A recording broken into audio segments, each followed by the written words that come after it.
God. Hallelujah. Sabi po sa Bible, ay blessed are those who give than those who receive. Sometimes po yung word na blessed is napapalitan po yun ng happy. Kaya po so kung papalitan po natin ng happy yun, ay happy are those who give than those who are receiving. Amen? So kabaliktaran po ito ng ating pong mga paniniwala noon na hindi pa po tayo nakakakilala na pagka nakakatanggap tayo, very, very happy tayo. Amen? Pero ngayon, as we mature in our faith in the Lord, ay nararanasan po natin ang kagalakan pagka tayo ay nagbibigay. Okay? Alam nyo, na-share ko na nga po itong joke na to. Meron pong isang babae na meron pong lumapit sa kanyang kotse at may lalaki na nanghingi nanghingi. Although na hindi naman siya mukhang pulubi, pero kinatok siya sa windshield niya at nangihingi ng pera, ng parang limos. So, yung babae, ang ginawa niya, kumuha siya ng 100. Okay? So, binigyan niya yung lalaking humihingi ng pera na namamalimos. So, binigyan niya ng 100. At pagkatapos, alam mo, hindi naman talaga ako naaawa sa iyo eh. Gusto ko lang kasi pagka nagbibigay ako ay sumasaya ako, kaya ako nagbibigay. Okay? So sabi ng lalaki, gawin mo ng 3,000 para isang buwan kang masaya. Okay? Okay? Praise God. Tsaka another story po. Ano po, meron pong isang lawyer at sumakay siya ng aeroplano. May lawyer at saka meron pong isang matandang lalaki na katabi niya. Yung lawyer medyo smart na lawyer at gustong makaisa doon sa matanda. Kasi matalino siya eh, sabi niya sa matanda.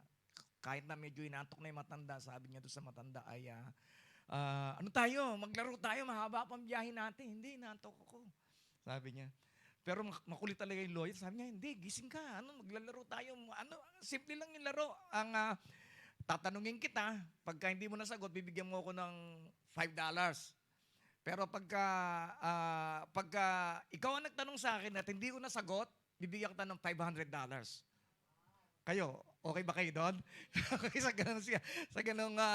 ganung arrangement. So nagtanong na yung, sige na nga. So nagising na yung mananda kasi sabi mo, laki ng 500 pagka meron siyang So since ang unang tanong ng lawyer, sabi niya, gaano kalayo ang mundo sa buwan? Ano yung distansya nila? So sabi ng matanda. Humugot na lang ng matanda ng $5, binigyan niya yung lawyer. So nanalo siya. So ako naman magtatanong. Sabi niya, anong bagay o anong hayop ang pagka umakyat sa bundok na 3 pa, pagbaba 4 na? Narinig ninyo? Ang tahimik dito, no? Okay, anong hayop o bagay na pagka umakyat sa bundok, umakyat sa bundok ng 3 pa, pagbaba niya ay 4 na yung kanyang paa. So, ang ginawa ng lawyer, Google siya. Talagang isang oras siya nag-Google. Di ba? Tapos tinawagan niya yung mga kaibigan niya, mga matatalinong lawyers din. At hindi masagot. So sabi, nagbigay siya ng 500 doon sa matanda. Tapos yung matanda natulog na. Okay, pagkatapos noon, talagang di siya mapakali. Talagang after isang oras nakalipas, ginising niya na yung matanda. Sabi niya, ano ba talaga yung sagot? Ano yung bagay na pagka umakyat na sa bundok na 3 ang paa, pag bumaba ay 4 na? So, ang ginawa ng matanda, binigyan niya ng $5. Okay? Kasi hindi niya kayang sagutin yung kanyang tanong. Sige mo tayo lahat, ito ba yun? Hallelujah, we can all. Praise God. Okay, meron kayo natutunan ngayon, ha? Okay, sige ba, sabi pa natin, basahin. In Christ, I am alive, anointed, and gifted with supernatural ability to do the will of God. In Christ, I am a recipient of God's great and faithful promises. In Christ, I am blessed to be a blessing to my church, family, workplace, and community. In Christ, I am confident that God will finish the good things that He has started in my life. Sabihin mo sa katabi mo, merong magandang sinimulan ng Diyos sa iyo. Amen. Sige po, tuloy-tuloy po tayo. In Christ, I am devoted to pray, study, and meditate His Word every day to prosper and succeed in life.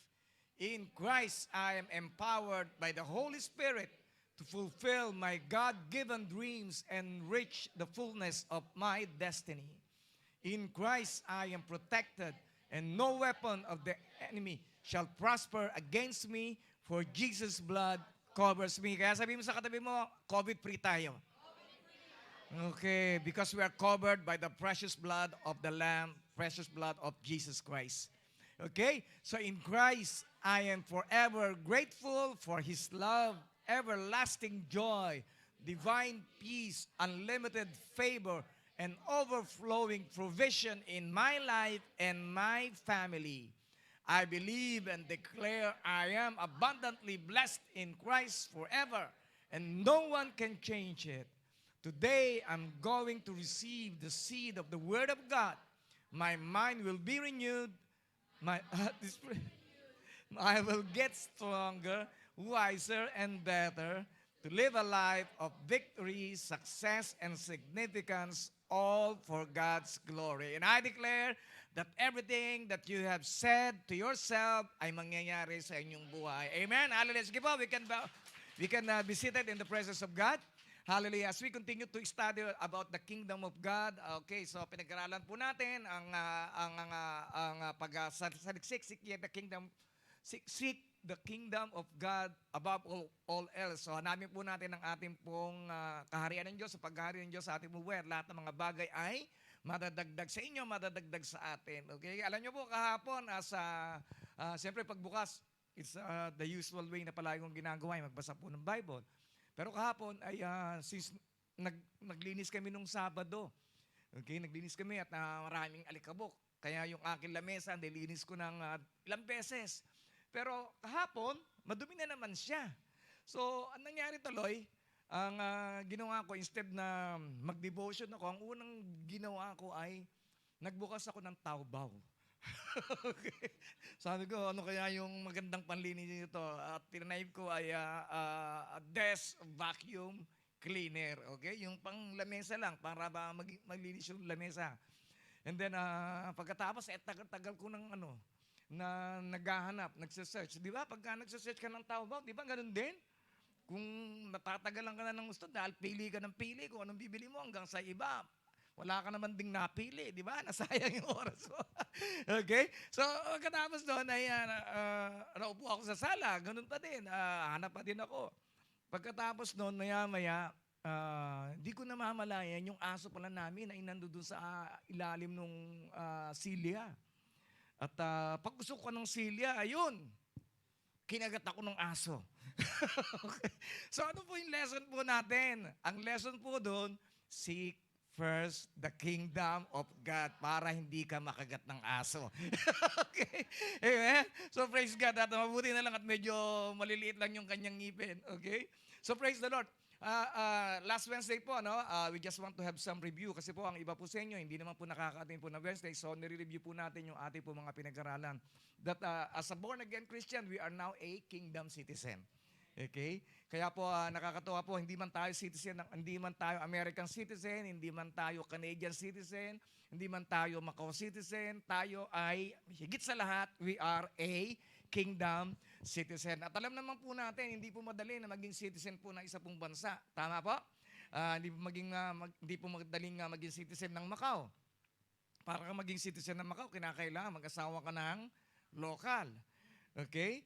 O kaya naman, noon nauso po yung kinakailangan, meron ka investment, pero medyo binawalan na po ng gobyerno ng Macau yun. Pero ang nakakatuwa po, for us to become a citizen of the kingdom of God, isa lamang po naman ang hinihingi ng Panginoon. We should repent. Ayawan na po natin yung ating pong mga bagay na hindi po nakaluluwalhati sa Panginoon. At higit sa lahat, we should be born again. Okay? Kasi po sa Bible sabi po, unless a man be born again, he cannot see the kingdom of God. Hanggat tayo po hindi po pinanganganak saan? Sa Espiritu po. Kasi may pinanganak na po tayo sa laman eh. We should be born again. We should be born in the Spirit. Okay? Kaya nga po nakakatuwa po ang Kristiyano. Ano po nga kaiba po sa inyo? Last Wednesday, merong mga nagsulat ng mga kakaiba, di ba? Yung iba sabi, palagi nakasimang. Yung iba ay mabait. Yung iba magagalitin. Yung iba palaging late. Di ba? Pray. Okay. Okay, so ano po yung kaibahan po natin bilang Kristiyano? Okay, kasi po pagka mayroon nagtanong sa inyo, ano bang kakaiba sa inyo? Sabihin niyo po, pinanganak ako ng 2 beses. Ha? Paano nangyari yun?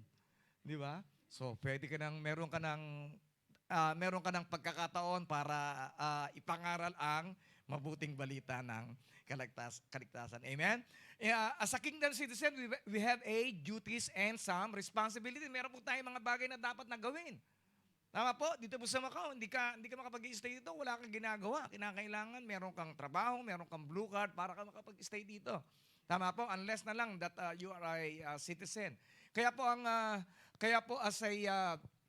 para po tayo manatili, para po tayo maging effective po sa kaharian po ng Diyos, we should know our duties and responsibilities. Sa ating po pag-aaral last Wednesday, we must know the truth and accept it. Patuloy po nating hanapin ang katotohanan at ating po tanggapin.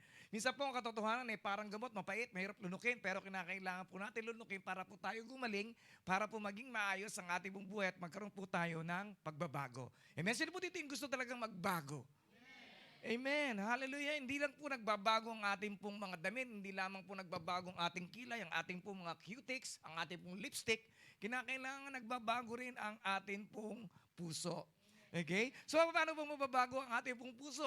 Of course, by continually accepting the truth and by continually seeking the truth. Hanapin po natin ang katotohanan at ito ay ating pong tanggapin. Okay? So, bakit po? Because God is truth. Ang Diyos ay katotohanan. And those who love God loves the truth. At ang mga tao na nagmamahal sa Diyos ay nagmamahal sa katotohanan. At ang mga nagmamahal sa katotohanan ay palagi nila itong hinahanap at ito ay kanila pong tinatanggap. And truth should be reflected on God's people. Okay? Ang katotohanan ay dapat ito ay nakikita po sa atin. Tama po? Bakit? Because we are children of God, we are the citizen of the kingdom of God. Kaya napakahalaga that we must know the truth and accept it. Okay? Sabi mo sa katabi mo, kaya ikaw tanggapin mo na yung katotohanan.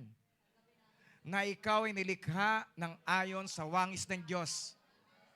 Okay? Amen. Hallelujah. That we are beautifully created by God. Okay? And then we must find a need and fill it. Isa po ito sa mga bagay na dapat po nating alamin. Hanapin po natin kung ano yung pangangailangan ng ibang tao. Hindi lang puro yung pangangailangan po natin. At kung may magagawa tayo, tulungan po natin. Hindi lang naman perang kailangan ng tao. Minsan kailangan lang niya ng kausap. Diba? Minsan kailangan lang niya na meron siyang paghihinga ng sama ng loob. Minsan kailangan lang niya ng isang balikat na kung saan ay maiiyakan niya. Okay? So, it's not only money. Minsan hindi naman nagugutom yan eh. Okay? Wag na yung puro pakain. Tumaba na nga eh. Di ba? Pakain ka. Amen? Hindi na pagkain. Kaya po higit sa lahat, ang salita po ng Diyos ang mahalaga. Okay? Na dapat po natin pakain. Okay? Hallelujah. So, be dressed for service and keep your lamps burning. So, ibig sabihin, palagi po tayong handa na sa pagsisilbi sa ating pong kapwa. At hayaan po natin ang ating pong init, ang ating pong ningas sa pagsisilbi ay palagi po tayong mainit. Okay? Dumarating po ba yung pagkakataon na minsan na para ka nanlalamig? Okay? Tama ba? Kahit na summer, di ba? Nanlalamig ka. Pawis na pawis ka, pero nanlalamig ka. May ibig po sabihin ay parang tamad ka na. Ayaw mo, devotion na naman. Si pastor, panay ang send. Hindi ko naman binabasa. Okay? So, puro prayer, di ba? Araw-araw na lang, nasa church na ako. Di ba? Tama po. Pero, sabi po dito, we should keep our fire burning. Kinakailangan palagi po tayong maging mainit. Okay? And then, never be lazy. Sabi sa katabi mo, never be lazy. Okay, but work hard and serve the Lord enthusiastically. Sabihin nga po natin, enthusiastically. Isa pa, Enthusiastically. Okay? Minsan kasi iba ayaw na basahin yan eh. Okay? Hindi ba? Kasi po medyo mahaba. So ano ibig sabihin nun? Napakalinaw naman, napakadali na maintindihin. Huwag po tayo maging tamad. Okay? Bakit? Kasi pagka tamad-tamad ka, walang mangyayari sa buhay mo. Di ba? Ano pa? Kaya, and then, ano mo doon? But work hard and serve the Lord. Okay? So ang katamaran ay nagsisimula pagka nagsimula ka ng tamarin sa pagsisilbi sa Diyos. Tinamad ka na. Tamad ka na magbasa. Tamad ka na mag-church. Total, naka-live naman. Dito na lang ako. Kahiga ka pa. Tama? Huwag tayo natamad-tamad. Di ba ba? Kasi wala ka matatanggap. Isa po sa mga bagay na kinamumuhian po ng salita ng Bible, palagi po yung sinasabi sa Proverbs, huwag po tayong tatamad-tamad. Okay? Hallelujah. Kaya yung mga taga-ibisip, masisipag lahat yan. Kahit na umuulan kanina, panalangin ko na, Lord, sana may dumating kahit umuulan. Okay? Praise God. Kaya kayo naririto lahat dahil kayong lahat ay masisipag, and then you have the enthusiasm to serve the Lord. Okay? Through worship, through our offerings, through listening the Word of God, and through our serving. Okay? Must face a challenge and meet it. Alam niyo po, ang problema po ng iba, sometimes po, yung iba po mga tao, they cannot face the problem. Because their problem is their face. Alam mo? Okay? We don't grow when things are easy. Tandaan po natin palagi, ano po, hindi po tayo lalago pag ang buhay po natin ay palagi lamang madali. Kaya patuloy po tayo inaalis ng Panginoon sa ating pong comfort zone. We grow when we face challenges. Tayo ay lumalago pagka tayo nakakaharap ng mga challenges sa ating pong buhay. Okay? So don't take every challenge as a problem. Huwag po nating tignan ang lahat ng ating po mga challenges. Ay, naku, problema na naman to. Di ba? Si boss, ang dami-daming binibigay na trabaho sa akin. Problema na naman to. Si pastor, ang daming pinababasa. Problema na naman to. Ang daming pinagagawa. Problema na naman to. Diba? Wag po nating isipin na yung ating po mga challenges ay problema. But instead, take every problem as a challenge. Okay? Hayaan po natin yung bawat problema po natin na maging challenge po natin para po tayo lumago. Hayaan po natin na bawat problema po natin tayo po yung ma-challenge para mas lalo pa tayo tumibay sa ating po pananampalataya. Hayaan po natin sa bawat challenge po natin, ating po mga problemang kinakaharap, let's take it as a challenge. It's a challenge for us to grow. Okay? In the grace and knowledge of our Lord Jesus Christ. If you don't challenge yourself, you will never realize what you can become. Pagka hindi mo challenge ang sarili mo, wala.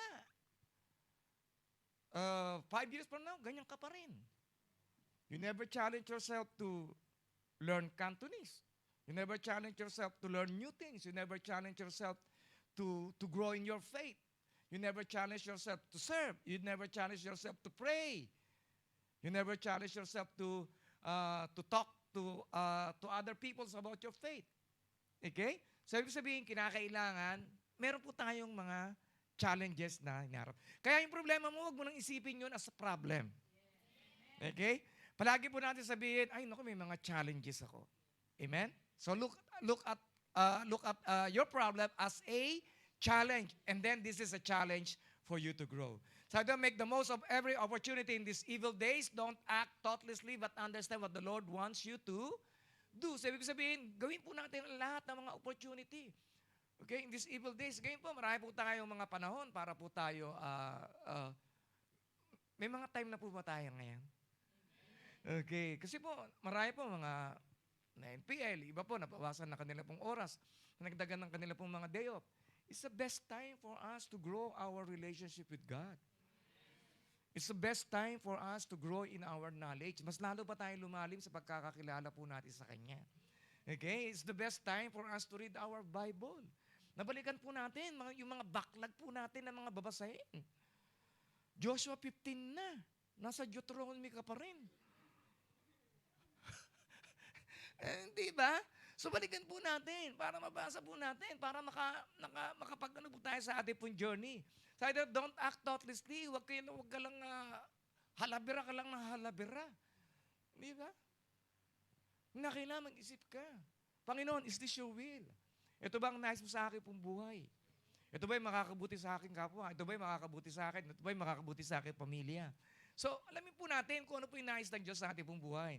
And then I must lose our life to find it. Ano po ibig sabihin niya, must lose our life to find it? Sabi sa Matthew 10:39, sa Amplified Version, whoever finds his life in this world, yung buhay mo nandito na sa mundo. Yung kagalakan na binibigay nito, nandito lang sa mundo. Dito ka lang nakatutok. Okay, masaya naman ako dito. Bakit pa ako mag-church? Diba? Kaya, ngayon ko salamat po tayo kung minsan dumarating po tayo sa mga pagsubok, sa mga challenges ng ating pong buhay, na kung saan kinakailangan po tayong tumawag kay Lord. Amen. Kaya sabi mo sa katabi mo, magpasalamat ka sa mga challenges mo. Okay, amen. Hallelujah. Kasi po, pagka ang buhay masaya, okay lang di ba? Optional lang yung church. Pero sinabi po ng Panginoon, di ba, dapat ay priority natin siya.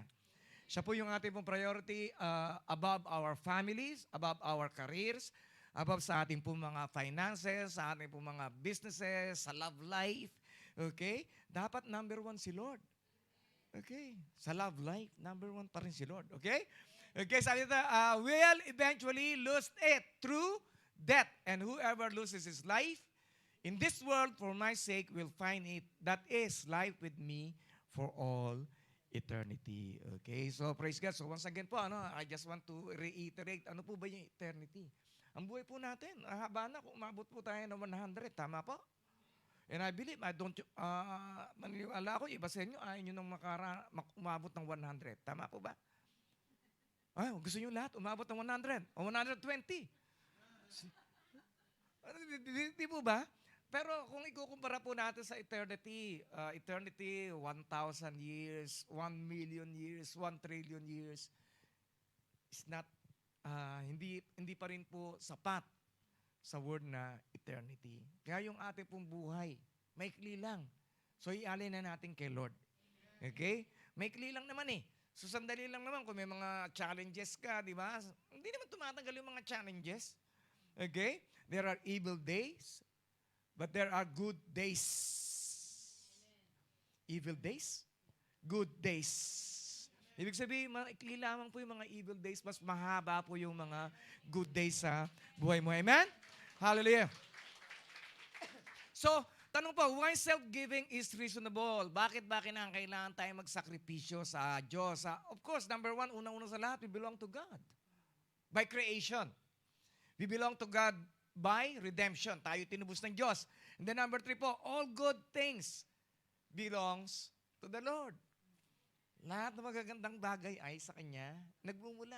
Di ba? Ganda-ganda mo ngayon. Di ba? Maka-choker ka pa. Ang ganda-ganda mo. Di ba? Praise God. All good things belongs to God. Tama? And then I must develop a plan and follow it. Follow it. Alam niyo ba, a distance between dreams and reality. Alam niyo po ba kung ano yung distance? It's a good plan. Magandang pagpaplano. Pagpaplano sa iyong spiritual life, pagpaplano sa iyong emotional life, pagpaplano sa iyong mental life, yung pagiging matalino, pag-aaral, pagpaplano sa iyong relational life, pagpaplano sa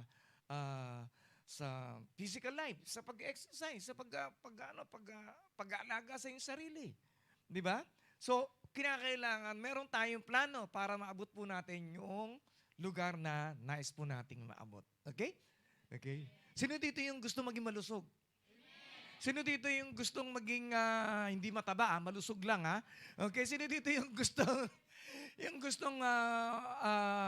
maging mayaman? Uy, mas malakas. Amen. So lahat naman tayo gusto po natin yun eh. Kaya lang we have to make plans. Kinakailangan magplano po tayo. And then of course, God wants all of us to prosper in life. Nice ng Diyos po yan eh. Ng Diyos po sa atin. Kaya lang, kinakailangan, sundin muna natin siya. Siya yung palagi po nating unahin at saka gumawa po tayo ng ating pong plano. Okay? Okay, plano. Ibig sabihin ng plano, hindi lamang po yung para sa isang buwan. Ay, di ba, may sweldo na uli sa isang buwan. Okay, yaan mo na, gasta. Bili. Di ba, sale, di ba? Tama, ang dami mo ng China bag sa bahay mo. Punong-puno na. Hindi mo na nga alam, meron ka pala ng gamit na yun. Tama? Hanggang sa, ay, meron pala ako nito, kaya ako nabili to. Di ba? So, magplano po tayo. Okay? Sige, sabi sa tayo mo, magplano tayo.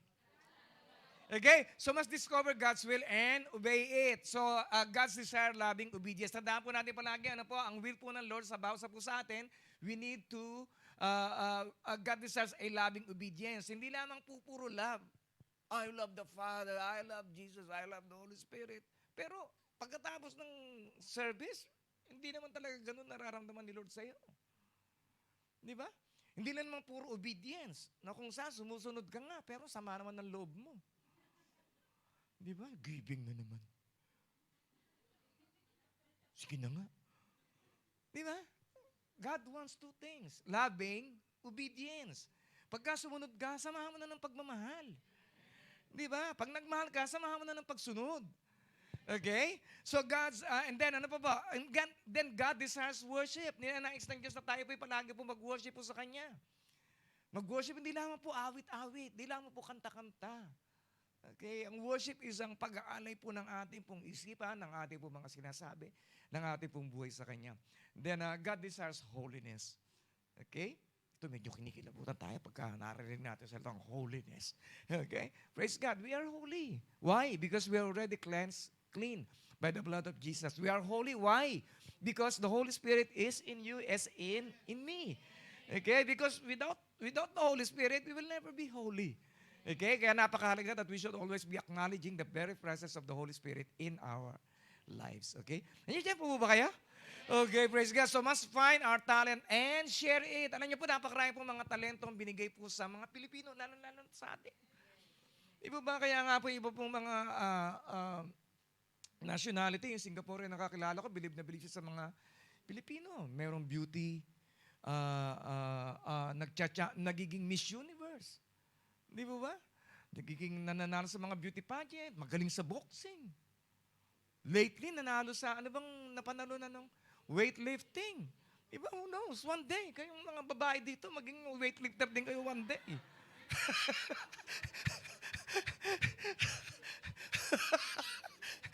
Di ba kayo yung sumunod, di ba? Di ba? So, ibig sabihin, mga kapatid, marami pong mga talent na pinagkaloob sa atin ng Panginoon na hindi pa po natin lahat na di-discover. So, paano po natin ma-discover ang mga talento po natin na nilagay sa atin ng ating Panginoon? Paano po natin ma-discover? By serving Him. Gamitin po natin yung mga alam na po natin na iniregalo niyo na po sa atin para mag-serve po sa Kanya. And then later on, lalabas isa-isa yung iba pa mga giftings na ibinigay ng Panginoon sa inyo. Okay? Okay, so i-share po natin. And then, so ngayon po, pagkakaroon po natin, we have talked about the kingdom priorities, some of the kingdom principles, and we talk about the kingdom parables. So, understanding life in God's eternal kingdom. So, tandaan po natin palagi na po, the kingdom of God is both present and in the future. Kasi minsan na, kahit na ako po nalito, ano ba itong kingdom of God? The kingdom of God is coming, the kingdom of God is within you. Ibig ko sabihin, paghahari po ng Diyos, unang-una sa lahat ay nasa sa atin na, and that is now. Yun po yung sa ngayon. And the coming kingdom of God, yun naman po yung sa future.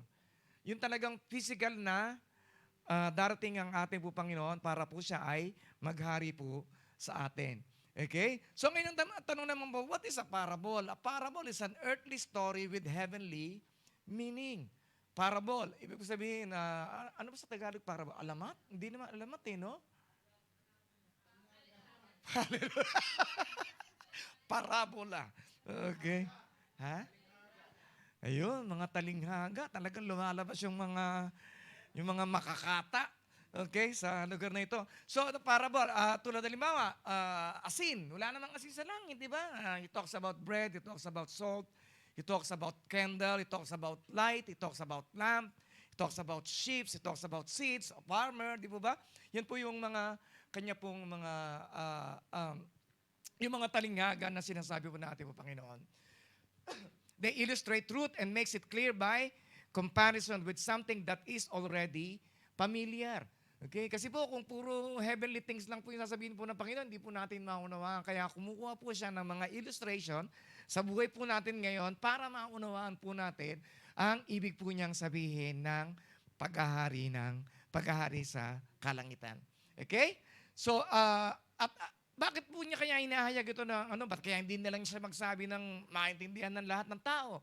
Kasi po, binabahagi niya po ito para lamang po ito para doon sa mga nag-uusyoso lang, para doon sa mga talaga naman hindi talaga nais na pakinggan siya, ito po ay nagiging sikreto po sa kanila. Pero sa kanya po mga disipulo, sa atin po, lahat, ito po ay inihahayag niya. Okay?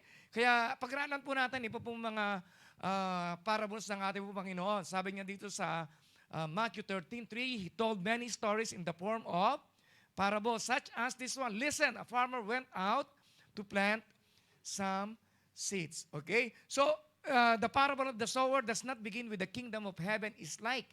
Hindi ito nagsimula sa ang pag-aari ng Diyos ay parang ganito, ang pag-aari ng Diyos ay parang ganito, pag-aari ng Diyos ay parang ganito. Okay?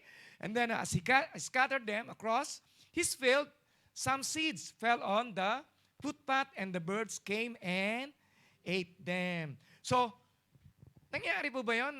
Nakakita na po ba kayo na meron kang inihagis na, sino mo nakakita ng ibon? Okay, paborito pong kainin ng ibon, ano po? Mga seeds. Palay. Ibig sabihin, mga binhi. Okay? Kaya po napakahalaga sa ating po pag-aaral, hindi lamang po tayo nakinig. Dapat po ito po ay atin pa rin pong pinagbubulay-bulayan, atin pong inuunawa ang ating pong mga napag-aaralan. Okay? So, ngayon po, sino po ba yung sinasabi dito na birds? Na kumakain ng binhi na naitatanim sa atin. Who are the birds? Si Taning. Di ba? Bisa paglabas mo lang dyan, ano bang title ng pinangaral ni Pastor? Wala ka nang natandaan. Tama? Kasi habang nandiyan yan, natutulog ka. Okay, iniisip mo, ano kayang kakainin ko mamaya? Naku, yung umuulan. Yung nilaban ko, mababasa.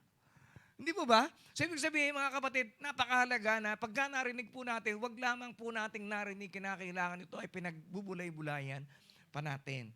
Okay? So, narinig po nila yung salita po ng Diyos, pero ang nangyari ay nawala ka agad. Di ba? So, pagka ang bagay na nawala, ito ba ay mamumunga sa'yo? Hindi. Baliwala. Kaya po napakahalaga na binabantayan po natin yung mga salita na ating po narinig na naitatanim sa ating pong puso na hindi na po nanakawin ng kaaway. Okay? Kasi po, pagka ang salita ng Diyos ay nanakaw sa inyo, ibig sabihin ay ano po nangyayari? Nangyayari, walang movement ang buhay mo. 10 years from now, ang buhay mo ganyan ka pa rin. Kasi ang demonyo palaging ninanakaw yung salita na makapagpapabago ng buhay mo, makapagpapabago ng pamilya mo, makapagpapabago ng kinabukasan mo, makapagpapabago ng pananampalataya mo, makapagpapabago ng buhay mo. Amen? Hallelujah. Kaya sabihin sa kanila, kaya ikaw, bantayan mo yung ibon.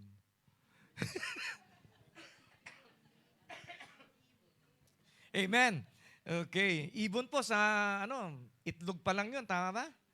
Sa Kapampangan, okay. So, bantayan mo natin. Okay, ebon. Okay? So, and then next verse po, other seeds fell on shallow soil with underlying rocks. The seeds sprouted quickly because the soil was shallow. So, ano ibig sabihin nito? Yung pong mga binhi na naitatanim sa ating pong puso, ano po nangyayari? Minsan po ay tumutubo lamang sandali, pero namamatay din. Di ba? Naging masaya. Uy, nakaka-enjoy yung mag-Bible study. Masayang-masaya ako pag uwi ko. Di ba? Pero parandalian lang yung saya mo. Bakit? Kasi hindi talaga nabaon, hindi talaga natanim sa puso mo. And then, basahin ko na lamang po yung paliwanag po ng Panginoon. The seed on the rocky soil represents those who hear the message and immediately receive it with joy. But since they don't have deep roots, okay? Everybody say deep roots. They don't last long. They fall away as soon as they have problems or are persecuted for believing God's word. So ano po nangyayari? Bakit po nagiging shallow? Ang una po natin palaging tinututukan na yung ating pong problema. Naku, tsaka na ako mag-church. May problema ako sa Pilipinas. Kailangan nila ng pera, kaya kinakailangan, pati linggo, kinakailangan ko magtrabaho. Tama? Tahimik na. Okay? Kasi po, inuuna po natin yung problema. Samantala sinabi ni Lord, unahin muna natin siya, i-prioritize po natin siya. At lahat ng mga bagay ay idadagdag niya sa iyo. Hindi yung problema ang idadagdag niya sa iyo, yung solusyon sa problema mo ang idadagdag niya sa buhay mo. Basta siya lamang ang uunahin mo. Amen? Sige nga, ligligid mo yung katabi mo, sabi mo, unahin mo si Lord. Okay. Next verse pa, but the plant soon wilted under the hot sun, and since they didn't have deep roots, they died. So ano po yung hot sun? Hot sun, ano po yung mga persecution? Di ba? Minsan pagka may mga nagagawa kang pagkakamali, di ba? Pag nasa church ka, kahit na aircon, di ba? Para ka nasa hot sun. Pinapawisan ka. Di ba? Si pastor, tinitira na naman ako. Hindi po ba? Nararanasan po natin yan. Hindi lang naman ako pinapawisan kahit naman po ako. Po? So, ibig sabihin, pagka may mga persecution, may mga bagay na kinakantsawan ka, Bible study ka ng Bible study, wala man nangyari sa buhay mo. Di ba? Church ka ng church, naubos ang pera mo dyan. Serve ka ng serve, sayang oras mo. Di ba? Pag may mga persecution, oo nga, ano? Sabi mo na, ikaw naman, ang bilis mo, oo nga, ano? Hindi na nga. Hindi na nga mag-church. Ganun ka lang ba kadali? Madala? Amen? Okay, so wag po tayong magpapadala sa mga bagay na mga ating pong mga naririnig. Pakinggan po natin, una sa lahat ang Diyos. Okay? Kasi po ang tao po, pwede po tayong dayain. Ang tao po, minsan po mali po sinasabi niyan. Pero ang Diyos, kahit kailanman, hindi po nagkakamali ang Diyos. Kaya po patuloy po tayo manampalataya sa lahat po ng kanya po mga sinasabi. And then other faiths fell among thorns and then grew up and choked out the tender plants. Okay, so the seed that fell among the thorns represents those who hear God's word, but all too quickly the message is crowded out by the worries of this life and the lure of wealth, so no fruit is produced. So ibig sabihin, sumobrang dami ng worry sa buhay. Worry sa pamilya, worry sa kinabukasan, worry sa trabaho, worry sa health. Worry sa ano mangyayari bukas. Bakit hindi madadami ang worry mo eh? Ang Facebook mo, punong-puno ng news. Punong-puno ng bad news. Paulit-ulit po pang binabasa. Di ba? Tapos kaya ikaw ay nag-worry. Kailan kaya ako makakauwi? Dami ko nang naipon na pasalubong. Yung chocolate, nalusaw na. Naging soup na siya. Hindi mo ba? So marami po tayo mga wino-worry. And then ano pa po? And then the lure of wealth. Ibig ko sabihin, attracted kang masyado sa kayamanan. Sa dami ng pera. Okay lang po yun. Okay lang po na mangarap po tayo that one day ay yumaman po tayo, pero wag po nating uunahin yung pagyaman kaysa sa Panginoon. Okay? Kasi po, ang dami pong mga mayayaman, miserable. Bakit? Wala silang Panginoon. Dami ng pera. Sila lang mag-isa sa bahay. Walang nagmamahal sa kanila. Tama, yung iba suicidal pa. Mayaman yun. Tama?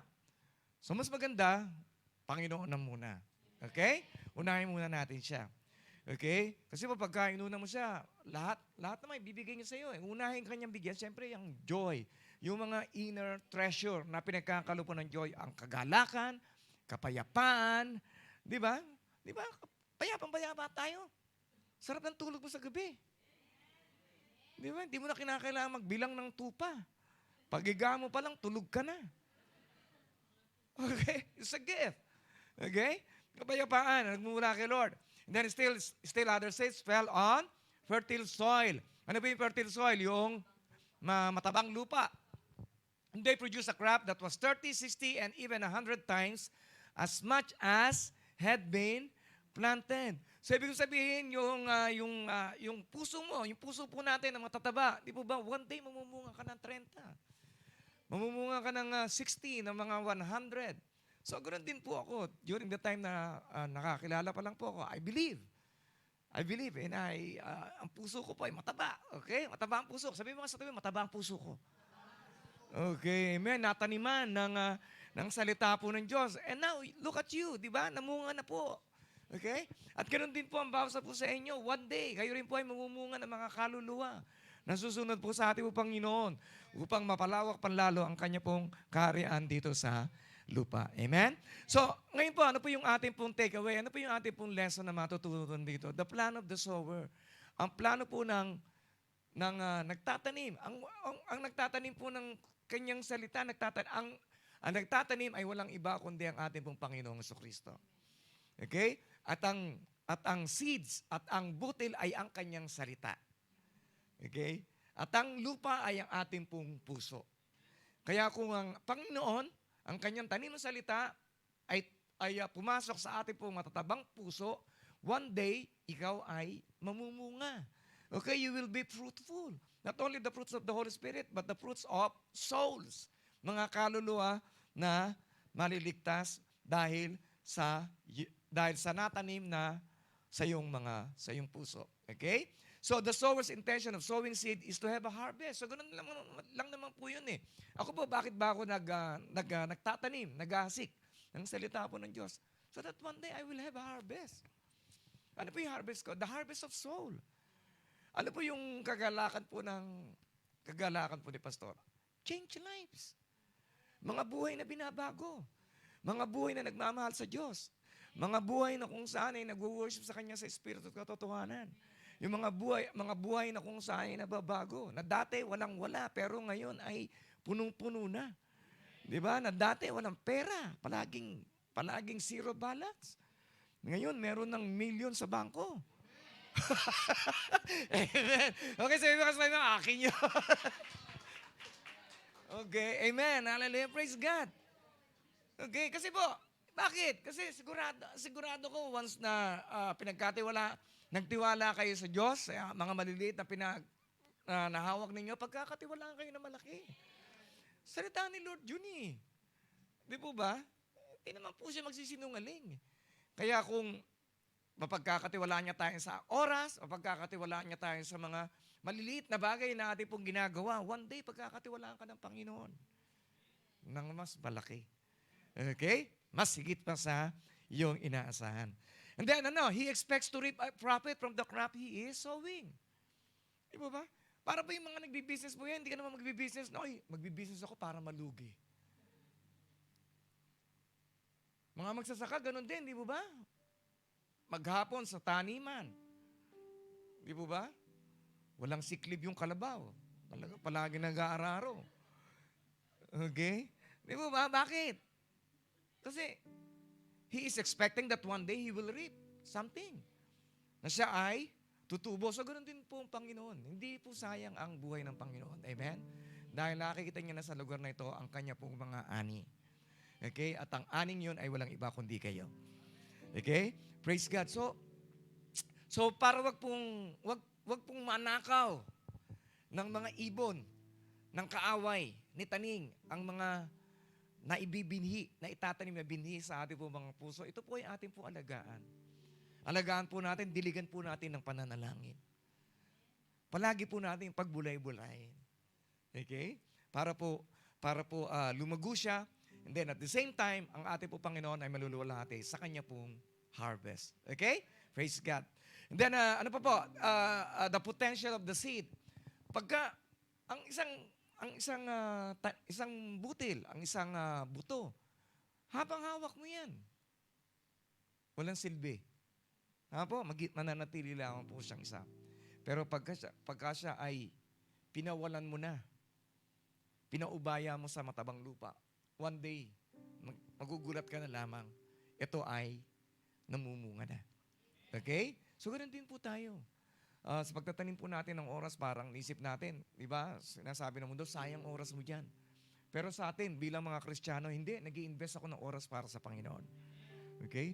Nagbibigay ka ng offering, nagbibigay ka ng tithe. Sayang naman yung pera mo. Kwentahin mo yan sa loob ng 10 taon. Ang dami niyan. Di ba?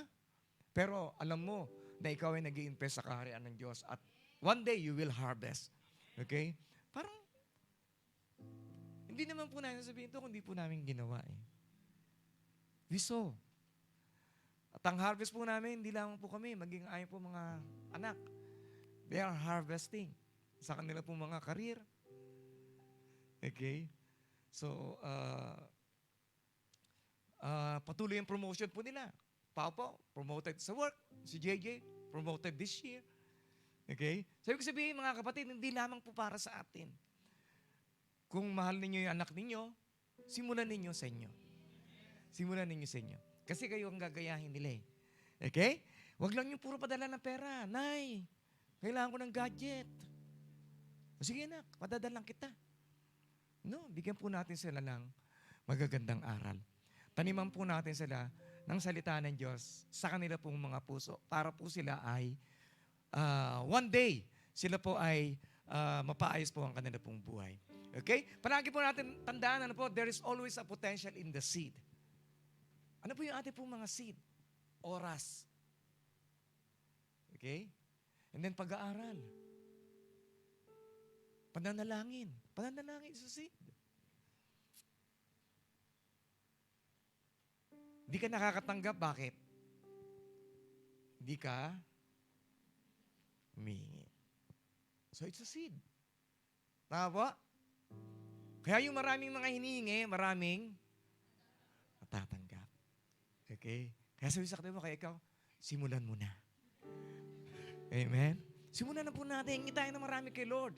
Hallelujah. Ayaw ng Panginoon na maging tabla-tabla lang ang buhay mo. 10 years from now, ganyan pa rin ang buhay mo. Nais din Lord na ikaw ay maging ilaw at asin sa mundong ito. Ikaw ay titingalain ng mga tao. That one day that you will become an influential in your barangay, in your barrio, in your family. Bakit? Kasi merong nabago sa iyo. May nabago sa iyong pag-iisip, may nabago sa iyong puso, may nabago sa iyong paniniwala, may nabago sa iyong pananaw. Amen? Hallelujah. At ang banal na Santong Espiritu ay nasa sa iyo. Okay? So the seed of the gospel of grace, when it is sown in a ready heart, yung ebanghelyo ng biyaya ng Panginoon, pagka ito'y naitanim sa puso, talagang handang puso. Di ba? Ito ay siguradong mamumunga. Okay? Alam niyo po, hindi naman po madali magpalambot ng puso eh. Tama po? Sino po dito yung mga matitigas ang ulong katulad ko? Okay? Hindi po madali. Ayaw po natin itatama, di ba? Tinama ka, bubulong-bulong ka pa, kala mo, palagi siyang tama. Di ba? Isa bubulong-bulong ka pa palagi. Bubulong-bulong ka sa sinasabi ng supervisor mo, bubulong-bulong ka sa sinasabi ng manager mo, bubulong-bulong ka sa sinasabi ng asawa mo. Yeah, bulong-bulong ka sa sinasabi ng ministry head mo, ng cell group leader mo. Di ba?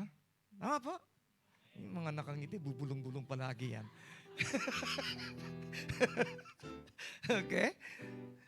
There's a potential in the seed. Okay? So, ibig ko sabihin, let's accept it. Isa pong mali.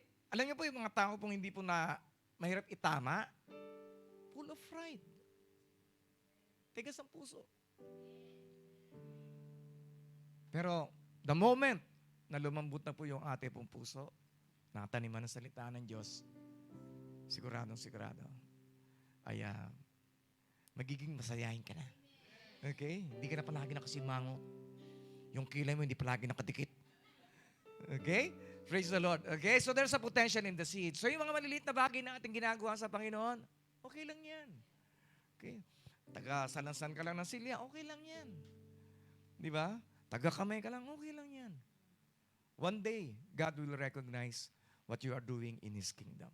And God will give you a responsibility na kung saan ay mas lalong maitataas ang kanyang pangalan.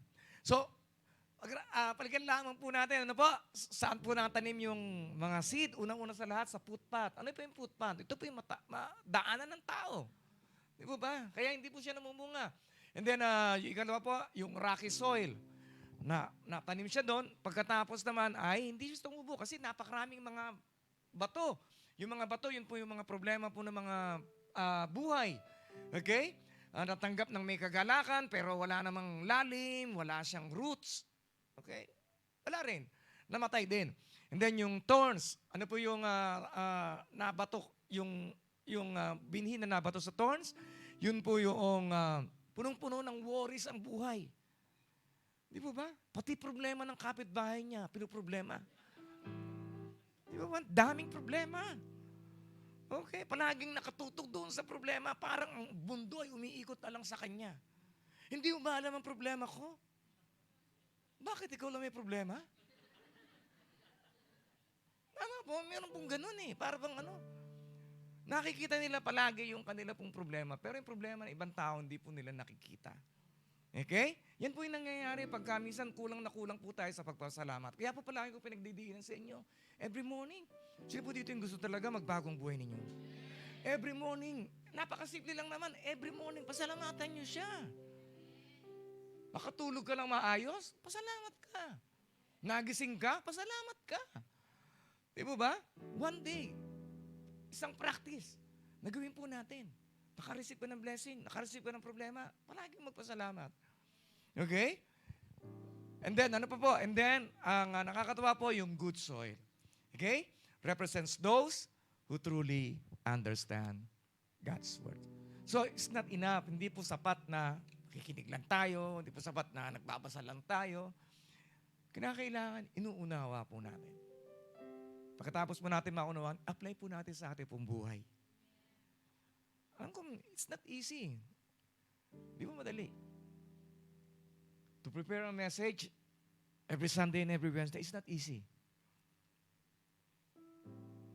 Kasi meron pa pong mga in-between na mga gagawin eh. You have to attend cell groups. It's not easy. Alam ko, iba sa inyo. Hindi rin po madali yung mga ministry ninyo. Kakanta ka. Last week, bago na yung kanta. Bago na naman ngayon. Di mo madali mag-memorya. Ganun din yung mga musicians. Okay? Ito yung mga usher. Aba, hindi madali magpagkamay, ha?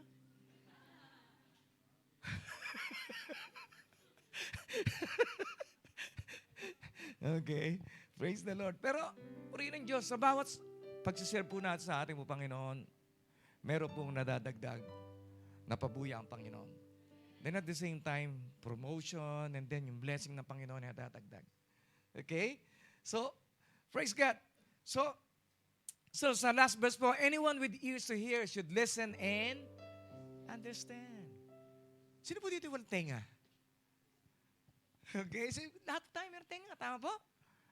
Kaya sinasabi ng Panginoon, huwag kang magtengang kawali. Bakit ano ba yung tenga ng kawali? Unang-una sa lahat, ang tengang kawali, para lang yung hawakan. At hindi nakakarinig. Okay? So makinig po tayo sa pangaral po ng Diyos. Huwag lamang po natin pakinggan yung pagbibigay po sa atin ng kasiyahan. Pakinggan din po natin yung nakapagbibigay po sa atin ng katuruan ng pagtatama po sa atin na kahit minsan masakit. Let's accept it with thanksgiving. Ngayon po, if you will be honest with yourself, just a few minutes, i-review lamang po natin ang ating po sarili. Ano po? Anong klase ng puso? Anong klase ng lupa ang iyong puso? Is it a footpath? Ito ba'y daanan lamang ng tao? Ito ba'y mabato? Rocky? O ito ay punong-puno ng tinik, punong-puno ka ng pag-aalala sa iyong buhay, sa lahat ng mga problema na dumarating sa iyo. So, tumigas na ba talaga ang puso mo? That you are only going through the motion. Sige, church. Church na, okay na.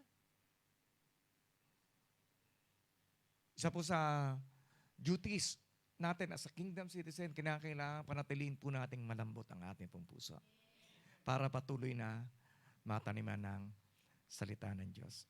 So, constantly, are we distracted? Nawawala ba tayo sa focus po natin na minsan hindi na si Lord talaga nagiging priority natin? Nanlalamig ka na ba? Papagod ka na? Parang paulit-ulit naman?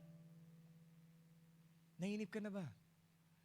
Hindi pa dumarating yung mga kasagutan sa mga panalangin. So let's check our hearts. Let's check our hearts. Hallelujah. Sige po, can we all stand up? Let's take this a moment or two. Let's just close our eyes. Ano yung muna natin? Magbulay-bulay po muna tayo. Let's meditate of what we have learned today. Ang puso ko ba talaga ay ready pang tumanggap ng salita ng Diyos? Ang puso ko ba talaga ay na kay Kristo? O lumalayo na?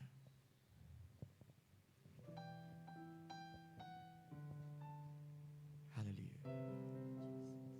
Hallelujah. Father God, once again, we just want to thank you for the word that we have received today. Lord, forgive us. Kung minsan ang aming pong puso ay naging matigas at hindi na natataniman ng iyong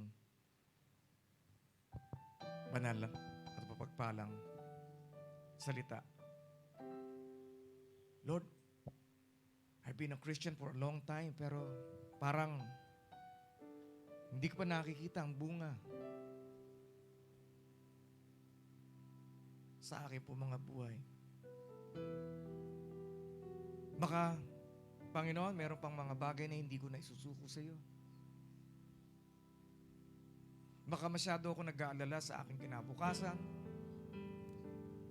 na hindi na ikaw ang aking nagiging number one. Panginoon, sa umagang ito, Lord, I just pray na muli mong palambutin ang aming pong puso. Tayaan mo na manatili ang buhay mong salita. Doon, kami po'y lumalim, kaugat, at mamunga. Hallelujah. Hallelujah. My Jesus, my Savior, Lord, there is none like you. All of my days, I want to praise the wonders of your mighty love. My comfort, my shelter, tower of refuge and strength. Let every breath, all that I am, never cease to worship you. Shout to the Lord, all the earth, let us sing. Power and majesty, praise to the King. Mountains bow down and the seas will roar at the sound of your name. I sing for joy at the work of your hands.